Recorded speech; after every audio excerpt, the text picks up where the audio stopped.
প্রস্তাবিত বাজেট জনতুষ্টি ও ব্যবসা বান্ধব, তবে তা বাস্তবায়নে রয়েছে সীমাহীন challenge. American Chamber of Commerce in Bangladesh AmCham আয়োজিত আলোচনায় এসব কথা বলেন বিশেষজ্ঞরা। বলেন, রাজস্ব আদায়ের অবাস্তব লক্ষ্যমাত্রা দেয়া হয়েছে এনবিআরকে, যাতে করের চাপ বাড়তে পারে ব্যবসায়ীদের ওপর। আরও জানাচ্ছেন মইনুল হাসান।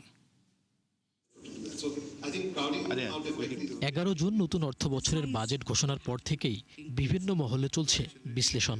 সেই ধারাবাহিকতায় এই আয়োজন করে American Chamber of Commerce in Bangladesh এমচেম।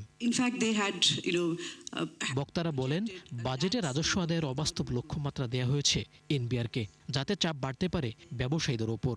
একই সাথে দেশীয় ব্যাংক থেকে সরকারের অতিরিক্ত ঋণ নির্ভরতায় কমতে পারে বেসরকারি খাতের ঋণ প্রবাহ।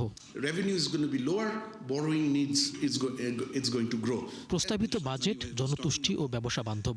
রাজনৈতিক প্রতিশ্রুতি বাস্তবায়নে বড় বাজেটের বিকল্প ছিল না, তবে তা বাস্তবায়নে সীমাহীন চ্যালেঞ্জ আছে জানিয়ে বক্তারা বলেন, কর কাঠামোয় ব্যাপক পরিবর্তন আনা হলেও নেই রাজস্ব আদায়ের সুনির্দিষ্ট রূপরেখা। Followed through very carefully, because on the one hand we are following a contractionary monetary policy because inflation is high for the last 4 years or so.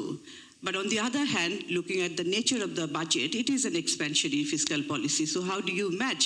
It is a tough call. On the NBS side, we all know that tax collection is evolving here. Many of the clients mentioned that we want to be totally compliant, but we have a risk that if we start doing it this year, the NBI will start pulling up files for 10 years and harass us, and it will be significant.